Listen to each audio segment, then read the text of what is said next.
Hari ini, gue kedatangan tamu spesial dari Ambon. Seorang aktivis, juga utusan khusus presiden untuk perdamaian antar agama. Bung Jeki Manuputih. Di zaman ketika kita mudah sekali diprovokasi oleh politisasi agama, apalagi lewat sosial media, obrolan kami menjadi sangat penting dan relevan. Gue berharap bagi kalian para tetangga kita, lewat pelajaran hidup dari Bung Jeki, karena konflik di Ambon membuat kita semua semakin membela perdamaian dengan sesama kita. So, inilah dia kisah tetangga kita.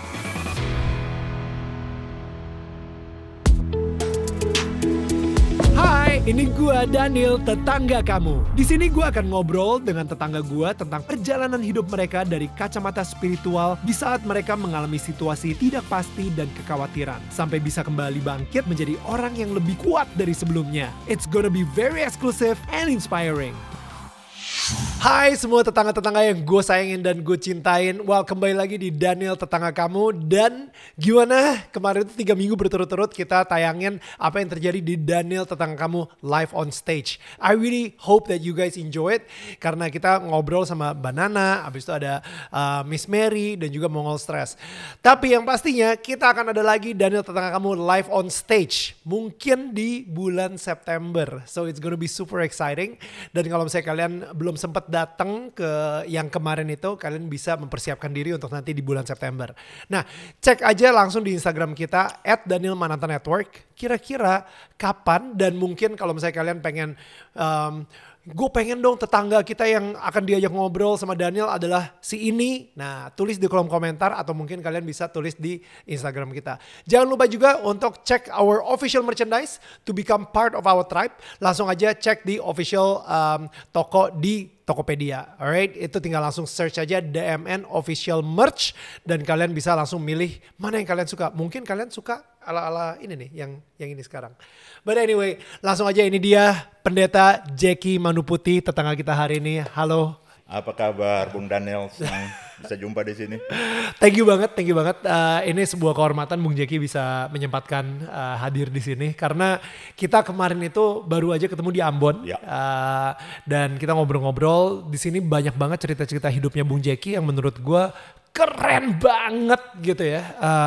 Benar-benar dari seorang aktivis jadi pendeta, dan habis itu tiba-tiba di Ambon pecahlah konflik gitu ya, dan habis itu sampai dipercayakan sama Pak Presiden untuk menjadi apa namanya? Di kantor utusan khusus presiden. Di kantor antar iman ya. Oke.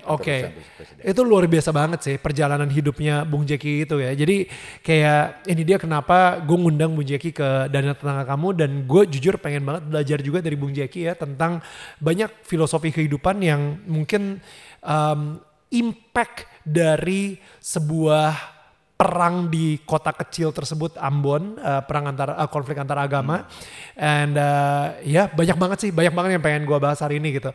So Bung Jeki, tapi sebelum kita ke arah itu semua, saya pengen nanya sedikit nih tentang masa kecilnya Bung Jeki. Jadi lahirnya di Pulau Haruku. Ya. Daniel, saya ordinary people ya. Oke. Orang biasa-biasa yang lahir di satu pulau yang 20 menit jaraknya dari Pulau Ambon. Itu naik Pulau boat Haruku. berarti ya? Naik speedboat. Speedboat. Itu pulau ibu saya, jadi saya lahir di situ tahun 65. Oke. Ordinary people yang melakukan sesuatu yang extraordinary menurut saya. Kata orang. So, jadi Bung Jeki, gimana ceritanya dari situ? Kalau misalnya masa kecilnya sendiri berarti di Pulau Haruku atau? Saya kurang lebih 3 tahun di situ, tetapi selalu saya kembali ke situ karena jaraknya dekat saja. Jadi saya mengalami sebuah kehidupan kampung ya. Oke.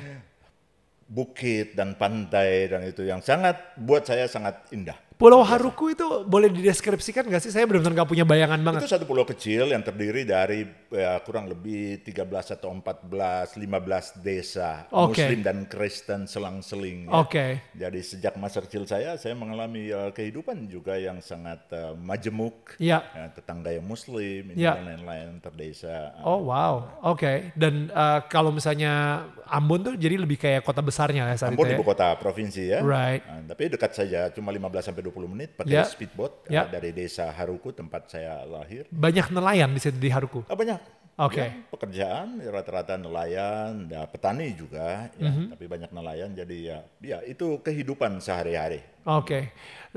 Lalu ke Ambon, akhirnya gimana ceritanya sampai jadi aktivis gitu? Saya ke Ambon, kemudian 3 tahun, ya setelah ayah saya kembali studi dari Jogja, ya kami pindah ke Ambon waktu itu.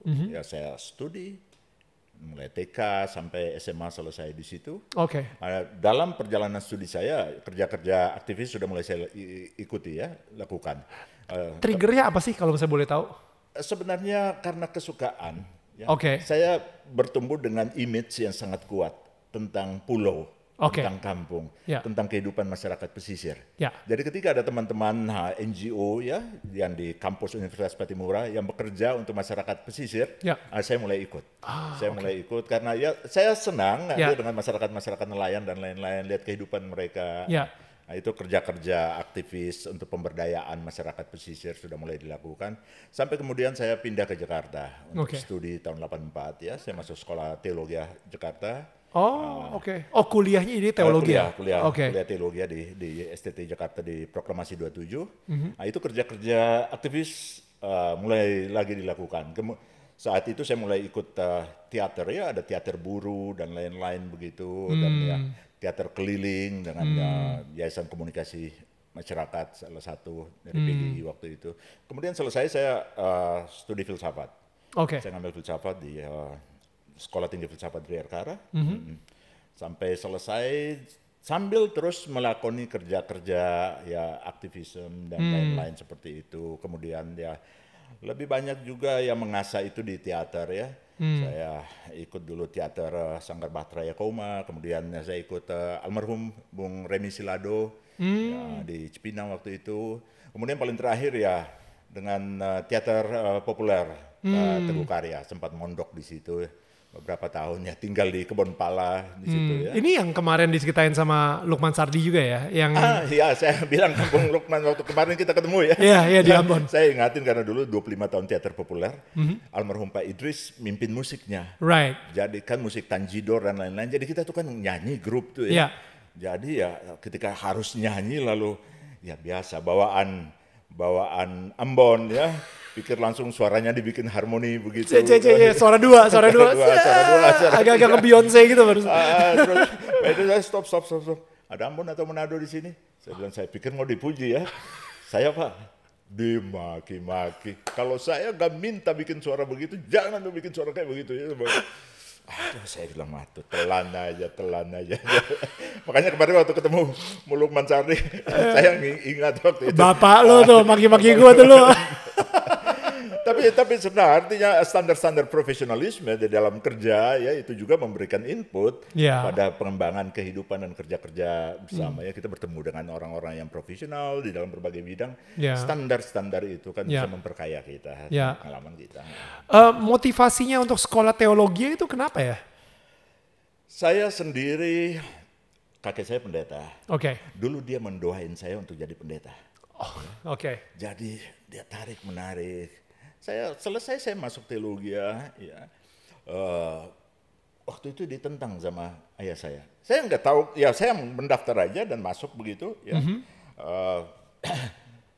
ayah saya tentang karena mereka anak-anak pendeta dan pendeta di masa lalu itu susah sekali hidupnya. Mereka dititipkan di keluarga dari satu pulau ke pulau lain, apalagi pada saat Jepang, pada saat ini saling tidak mengenal kakak dan adik jadi bilang kamu anak yang tua.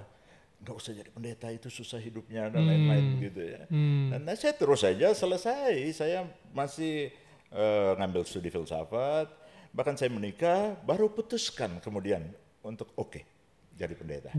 Saya kira itu proses pembentukan yang cukup panjang internalisasi nilai-nilai. Saya suka misalnya liberation theology. Teologi pembebasan. Artinya apa tuh? Dari Latin Amerika ketika para pastor waktu itu memimpin pergerakan melawan transnasional korporasi kapitalisme yang masuk ke sana, lalu muncul gerakan teologi pembebasan, atau juga black theology. Black theology itu gerakan teologi hitam yang persamaan ras dan lain-lain yang bergerak saat itu. Kayak Martin Luther King Jr. itu Martin Luther King, Black Theology. Awal dulu ya di situ juga. Atau juga teologi pembebasan seperti di Asia, Aloysius Pieris dan lain-lain. Gerakan pembebasan untuk orang-orang kecil yang tertindas di dalam sistem, di dalam struktur dan seperti itu ya.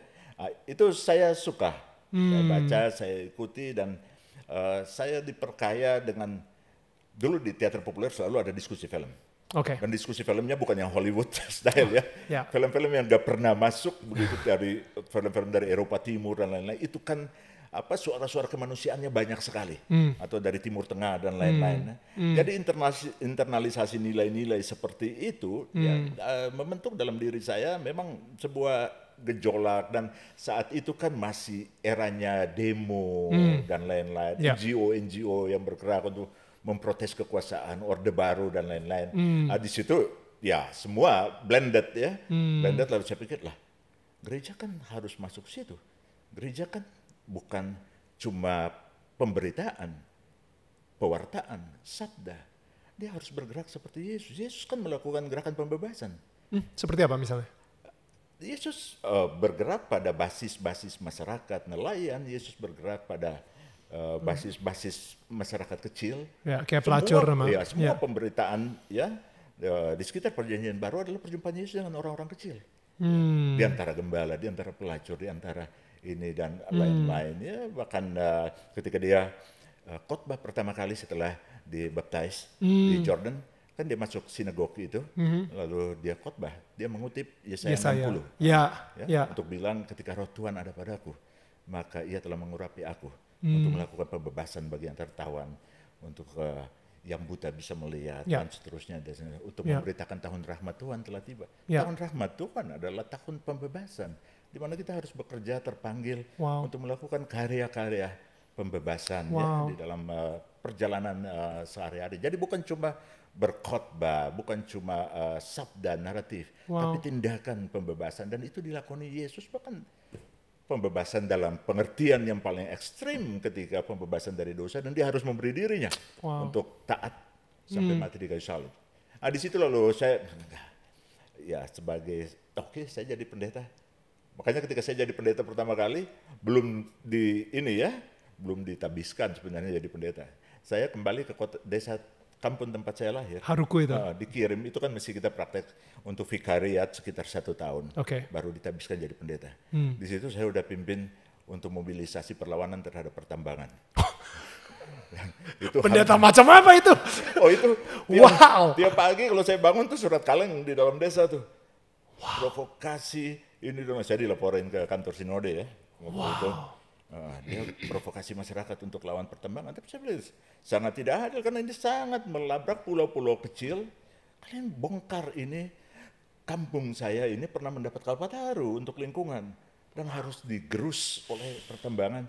Dan syukurlah nggak jadi, tapi itu perlawanan saya paling pertama sebelum saya ditabiskan sebagai pendeta. Dan itu berhasil karena nggak jadi kan? Itu berhasil nggak jadi. Kemudian masih perlawanan-perlawanan yang lain juga ya, Kepulauan Aru, khususnya untuk lingkungan. Tapi juga masyarakat adat dan lain-lain ya, bagaimana ketidakadilan yang dialami. Dan saya kira itu juga memang diperkaya karena kemudian saya diekspos pada banyak perjalanan keluar ya. Saya pernah ada dengan para pengungsi korban dari konflik di Sri Lanka, itu sepanjang pesisir pantai yang seperti padang gurun itu, mereka tinggal di bawah rumah yang hanya dibuat dari daun kelapa, karena kelapa kan sangat banyak sana. Gak ada pintu jendela dari kayu, semuanya nyaman daun kelapa, dan itu tutup rapat, sebab kalau angin meniup kan masuk pasir ya. Atau juga saya diekspos ke pengungsi Karen people yang cross the border dari Myanmar, tinggal di bordernya Thailand, dan dikurung sepanjang sungai Mekong itu, kurang 15 sampai 20 ribu, nggak bisa keluar dari situ udah 15 tahun. Dan saya ada di situ, melayani sama dengan mereka, ya saya bisa melihat itu. Atau suatu ketika saya melihat pengungsi dari Timur Tengah di wilayah Jordania, begitu, atau ke Filipina Selatan dengan MNLF dan lain-lain, di host di camp di MNLF dan lain-lain. Jadi saya melihat bagaimana realitas kemanusiaan yang terpuruk karena konflik, karena perang, karena ketidakadilan dan lain-lain, itu sangat masif ya, dan itu yang menginternalisasi nilai dan semangat bagi saya enggak. Gue enggak harus cuma khotbah-khotbah begitu. Gue harus keluar. Gereja harus fluid, dia harus menjadi bagian dari orang kecil. Seperti Yesus yang menjadi bagian dari orang-orang kecil, tersingkir, pelacur dan lain-lain ya itu dia. Dan itu buahnya dari itu adalah pembebasan ya. Dia bebas ya, seperti tadi pendeta juga sempat bilang gitu, Bung Jeki bilang bahwa hasilnya justru mereka merasa terbebaskan, bukan merasa terhakimi. Karena banyak banget sekarang ini orang yang ngobrol sama orang-orang yang quote unquote beragama itu malah lebih merasa terhakimi dan bukan terbebaskan gitu. Ya, itu karena agama dipakai sebagai instrumen untuk menghakimi, bukan instrumen untuk membebaskan. Nah, ketika orang datang dan bawa perempuan itu Yesus dan bilang berdasarkan hukum Yahudi dia harus dirajam dengan batu sampai mati. Yesus tunduk-tunduk gorek-gorek tanah terus dia bilang, yang merasa diri berdosa ambil batu dan lempar pertama, dan satu demi satu pergi. Yesus cuma bilang kamu pergi dan jangan berbuat dosa lagi. Itu pembebasan. Artinya bukan cuma pembebasan dari dosa, tapi secara faktual, real kita melakukan itu pada struktur-struktur yang menindas, ya struktur-struktur yang dengan cara Yesus tentunya peaceful movement seperti itu. Itu kan perlawanan Yesus kan sangat revolusioner pada saat kekaisaran Romawi saat itu. Pembantaian dan pembunuhan Yesus itu kan tragedi politik yang sangat luar biasa. Kerjasama lembaga agama dan para politikus untuk, karena gerakan dia tanpa perang, tanpa kekerasan. Tapi movement massa seperti itu yang terus-menerus ikut dia dan membilang dia kairos kemudian, itu kan sangat-sangat menyerang kaisar yang mengangkat diri sebagai kairos. Kan kaisar saat itu kairos. Dan tiba-tiba orang kecil yang mengikuti Yesus membilang ada kairos yang lain. Wah, dibantai. Jadi itu yang saya lihat pembebasan ini, teologi pembebasan ini gitu ya. Teologi pembebasan ya. Cara dia menghampiri, cara dia bekerja. Itu role model benar buat saya. Jadi Bung Jeki ini justru kayak, nggak tahu ya kalau misalnya tadi saya tangkapnya gitu ya, mempunyai sebuah misi untuk membebaskan, ya kan? Dan mungkin cara yang paling efektif adalah dengan menjadi pendeta. Tidak, macam-macam bisa ya. Saya ingat dulu ketika di teater populer ya. Almarhum Pak Teguh Karya bilang, Jack, lu nggak usah jadi pendeta deh. Lu khotbah lewat film itu jauh lebih universal. Ya, karena Teguh Karya kan dulu sekolah teologi juga ya. Dia sekolah teologi dulu. Jadi gak usah, kamu lihat nih film-film macam-macam ya. Saya oke. Saya hampir terpancing waktu itu kan dia bilang ya, you pergi studi film di India, mau nggak? Tapi kan saya, enggak, gua mau jadi pendeta.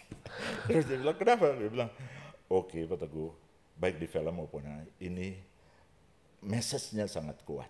Tapi tidak cukup itu, kita butuh orang juga yang bergerak di bawah, di basis, menggerakkan, menjadi bagian dari dinamika. Gereja harus ada di situ, gereja harus ada dengan orang-orang kecil dan lain-lain. Dan saya suka ada di dalam dinamika itu. Ya. Karena itu dulu ketika ini ya saya pedalaman Papua lah, Kalimantan lah, suku-suku itu atau juga keluar dan lain-lain. Itu passion saya. Passion saya menikmati perjumpaan dengan masyarakat kecil, apapun latar belakang agama ya, atau etnis ya. Karena disitulah saya melihat apa yang dibilang di Matius ketika orang bertanya kepada Tuhan, kapan aku melihat kamu lapar? Kapan aku melihat kamu dalam perjalanan di penjara? Kapan aku melihat kamu haus dan memberi kamu minum? Lalu raja itu menjawab, apa yang kamu lakukan bagi saudaraku yang paling hina, kamu telah melakukan untuk aku. Jadi bagi saya, perjumpaan dengan Tuhan itu menjadi nyata dalam perjumpaan dengan orang-orang kecil. Di situ saya melihat wajah Tuhan, saya melihat wajah Kristus yang memberi diri dan mengambil bagian di dalam kekecilan, dalam kerapuhan kita. Kita ini kan sesungguhnya sangat rapuh ya.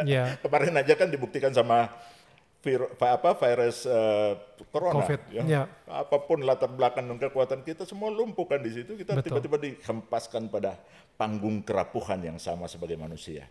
Untuk membilang kita sebenarnya nggak punya apa-apa. Kita sesungguhnya defend, submit, total submit. kepada Almighty God atau siapapun yang kita percaya. Bahwa manusia itu terbatas. Dan oleh karena itu kita harus saling menolong. Kita harus care satu dengan yang lain. Konflik itu ya dari 99, 2002, 2003 ya bisa katakanlah 5 tahun lah. Bagaimana kemanusiaan dihancurkan dengan sangat tidak bermartabat ya. Orang membunuh orang tanpa memilih apakah dia perempuan, laki, anak kecil, anak bayi, ibu hamil, orang tua, orang teman anak-anak sampai bisa kulitnya hancur karena membeli obat-obat kimia untuk meracik bom rakitan. Termasuk anak-anak kecil. Ya.